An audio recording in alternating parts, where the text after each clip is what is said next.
things that can happen in the 248K mod, a modded Factorio story about how the base narrowly avoided a doom spiral of green chips. So this run is about 130 hours old at the moment. There used to be biters on this ribbon. We did a colonialism, and now it's peaceful, and we're building stuff. And we're kind of reenacting a situation I found myself in between episodes. Having recently expanded red chips like quite a lot.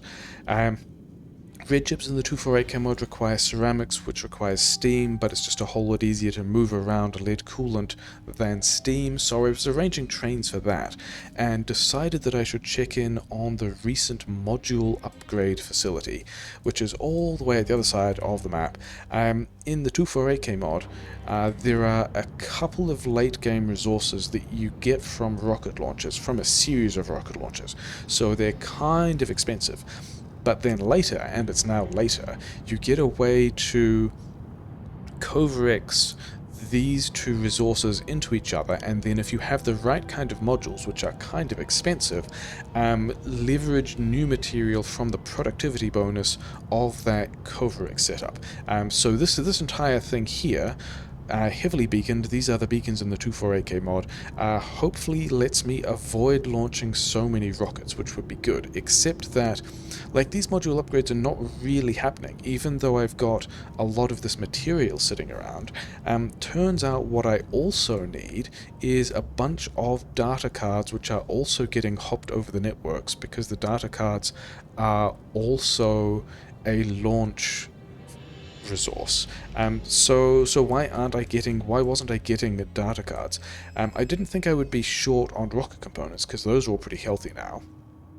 Turned out it was launch payloads. Like, these ones are sitting around because we've got enough space science. We're fine for space science, but we're not building the satellites we need to get the data cards, because we don't have radars, because we don't have green chips. Okay, this one is going to launch a different kind of satellite, but never mind. Okay, so green chip shortage. I haven't really expanded the green chips for a while, so that's probably okay. That's a thing we can just do.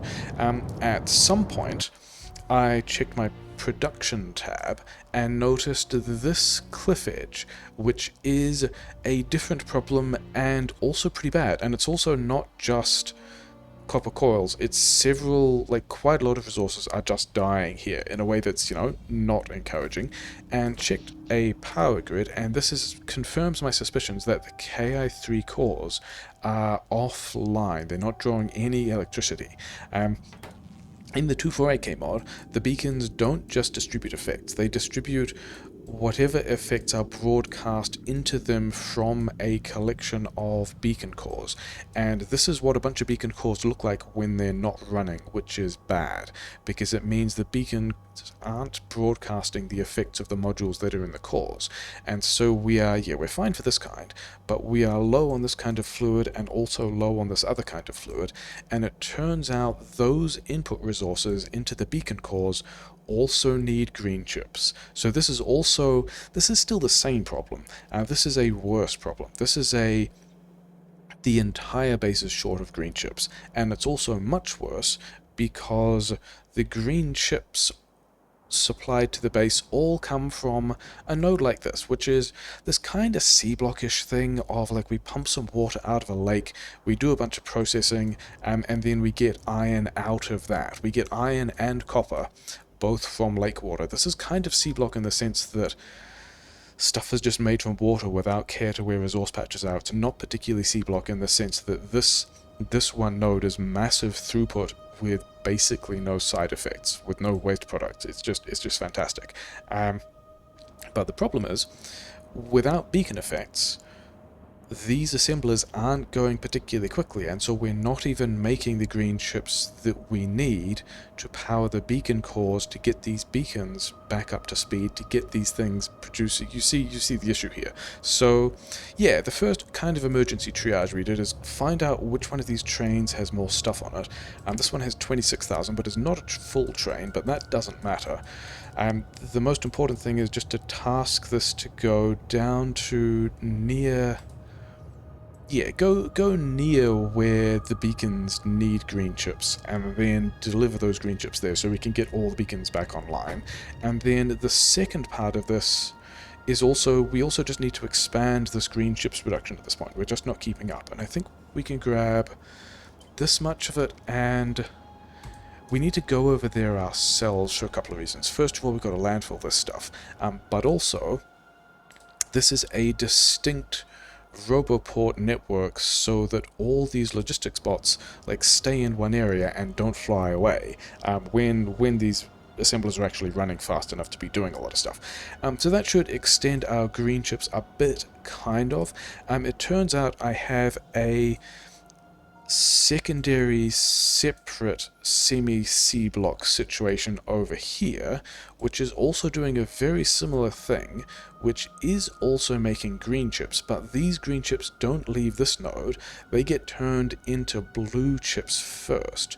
So the other hack I put together is shoehorning in this new train station which will request a bunch of green chips, which is also in its own, yeah, it's in our own logistic node, so I need to go there and build that as well. But that will give all of these green chips, which will be useful to the factory, a way out of the blue chips node that's not just blue chips, because we're kind of fine for blue chips at the moment. If we were actually producing them, we're not. So those are the two ways that we kind of rescued the base. What did we learn?